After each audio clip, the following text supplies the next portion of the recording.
باللہ نمبر 20 سورۃ آل عمران کی آیت نمبر 78 اعوذ باللہ من الشیطان الرجیم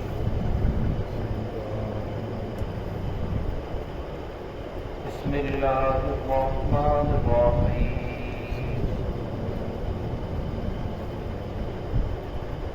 ما كان لبشر أن يؤتيه الله الكتاب والحكم والنبوة ثم يقول للناس كونوا عبادا لي من دون الله ولكن كونوا ربانيين بما كنتم تعلمون الكتاب وبما كنتم تدرسون ولا يأمركم أن تتخذوا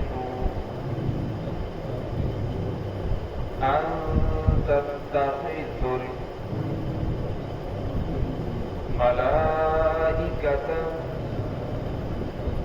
والنبيين أربابا أيأمركم بالكفر بعد إذ أنتم مسلمون بسم الله الرحمن الرحيم ما كان لبشر أن يؤتيه الله الكتاب والحكم والنبوة ثم يقول للناس كونوا عبادا لي من دون الله ولكن كونوا ربانيين بما كنتم تعلمون الكتاب وبما كنتم تدرسون ولا يأمركم أن تتخذوا الملائكة والنبيين أربابا أيأمركم بالكفر بعد إذ أنتم مسلمون ما كان لبشر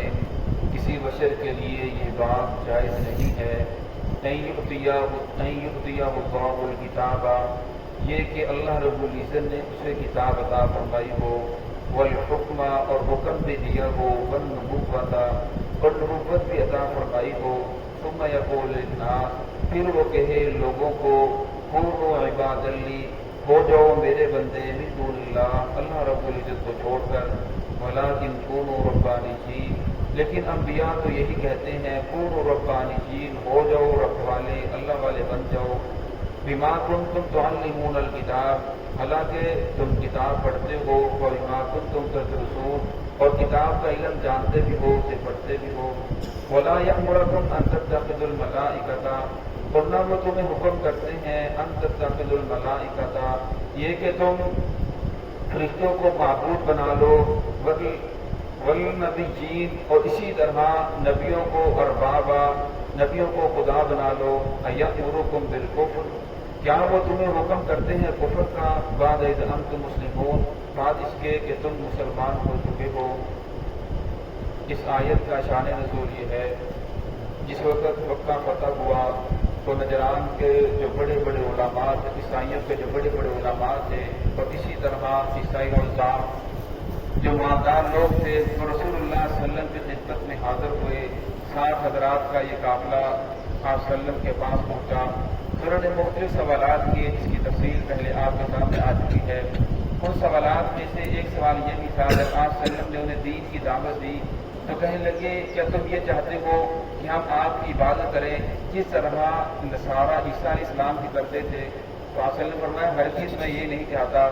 اور فرمایا کہ ہمارے جو بڑے ہیں عیسیٰ علیہ السلام نے یہ فرمایا تھا کہ تم مجھے خدا مانو، تم میرے بندے بن جاؤ۔ تو اللہ رب العزت نے پھر ان کی اس بات کی تردید کے اندر یہ آیت نازل فرمائی،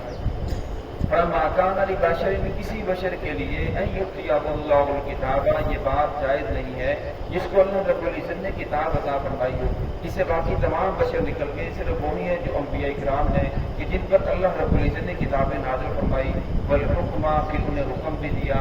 وَالنُّبُوَّةَ، پھر اللہ رب العزت نے نبوت بھی عطا فرمائی۔ ثُمَّ يَقُولُ لِلنَّاسِ، پھر وہ کہیں لوگوں کو كُونُوا عِبَادًا لِّي مِن دُونِ اللَّهِ، کہ ہو جاؤ میرے بندے اللہ رب العزت کو چھوڑ کر، یعنی اللہ کو چھوڑ کر میری عبادت کرو، میرے بندے بن جاؤ۔ اور میں کسی بشر کے لیے، کسی نبی کے لیے یہ بات جائز نہیں ہے، نہ وہ ایسا کہہ سکتے ہیں۔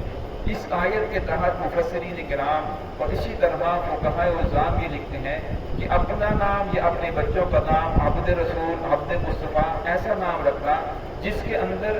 اپنے آپ کو نبی کا بندہ کہا جائے، یہ بات جائز نہیں ہے۔ اور اگر آپ سے مراد بندہ لیا جائے تو پھر یہ شرک ہے، واضح شرک ہے۔ اگر آپ سے مراد غلام لیا جائے تو پھر اس کے اندر شرک تو نہیں ہے، لیکن فقہاء کرام فرماتے ہیں پھر بھی یہ نام رکھنا مکروہ ہے، ایسا نام نہیں رکھنا چاہیے۔ حضرت سعید بن مسیب رحمۃ اللہ علیہ وہ فرماتے ہیں کہ ہمارے جو دادا جان تھے ان کا نام تھا حزن، حزن کا معنی ہے کھردرا۔ فرمایا رسول اللہ صلی اللہ علیہ وسلم کے پاس جب بھی کوئی صحابی آتے تو اصل میں اس کا نام پوچھتے کہ نام کیا ہے، اگر اس کا نام اچھا نہ ہوتا تو اس کا نام تبدیل کر دیتے۔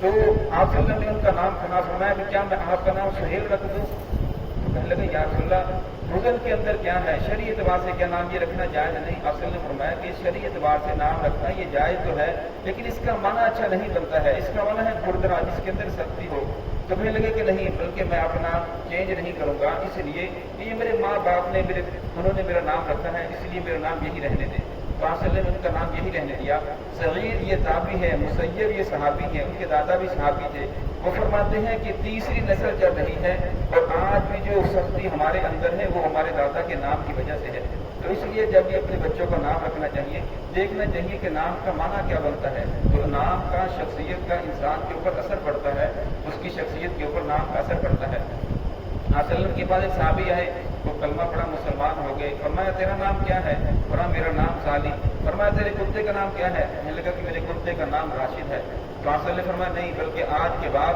تیرا نام راشد ہے اور کتے کا نام ظالم ہے۔ فرمایا تو نے ظالم جو ہے کتے والا نام اپنا نام رکھا ہوا ہے، تو آپ اس کے نام کو تبدیل کر دیا۔ تو آپ صلی اللہ علیہ وسلم کے بعد جو بھی آئے جس کا نام اچھا نہیں تھا تو رسول اللہ صلی اللہ علیہ وسلم نے اس کے نام کو تبدیل کر دیا۔ تو ایسا نام رکھنا جس کے اندر اللہ رب العزت کو چھوڑ کر کسی اور کی عبدیت یا حضرت ظاہر ہو، تو مفسرین کرام اس آیت کے تحت لکھتے ہیں کہ وہ نام رکھنا جائز نہیں ہے۔ ولیکن کونوا ربانیین، تو یہاں آپ صلی اللہ علیہ وسلم نے فرمایا، اللہ رب العزت بات کی گواہی دی کہ جتنے بھی انبیاء کرام دنیا کے اندر تشریف لائے وہ یہی کہتے تھے ربانیین، رب والے ہو جاؤ، اللہ والے ہو جاؤ۔ بما کنتم تعلمون الکتاب، اور فرمایا تم تو یہود کے علماء ہو، ان کے پیشوا ہو، اور تم کتاب کو پڑھتے بھی ہو، کتاب کی تعلیم بھی دیتے ہو، اور تمہارے لیے ایسی باتیں کرنا یہ تو بالکل جائز نہیں کہ جس باتیں سنی سنائی کو آگے بیان کر دینا۔ فرمایا تورات کے اندر، انجیل کے اندر کوئی ایسی بات موجود نہیں ہے، لہذا اپنی طرف سے کسی بات کو گڑھ کر اور اس کو دلیل بنا کر پیش کرنا یہ بالکل ٹھیک نہیں ہے۔ وَلَا يَأْمُرَكُمْ أَن تَتَّخِذُوا الْمَلَائِكَةَ، اور فرمایا اسی طرح انبیاء کرام کسی کو اس بات کا حکم دیتے تھے کہ تم فرشتوں کو خدا بنا لو، وَالنَّبِيِّينَ أَرْبَابًا، اور اسی طرح نبیوں کو خدا بنا لو، جس طرح یہود کہتے ہیں وَقَالَتِ الْيَهُودُ عُزَيْرٌ ابْنُ اللَّهِ، عزیر علیہ السلام اللہ کے بیٹے ہیں، لہذا جو بیٹا ہوتا ہے وہ بھی خدائی کے اندر شامل ہے۔ نصارہ کہتے ہیں عیسائی وَقَالَتِ النَّصَارَى الْمَسِيحُ ابْنُ اللَّهِ، عیسیٰ اللہ کے بیٹے ہیں۔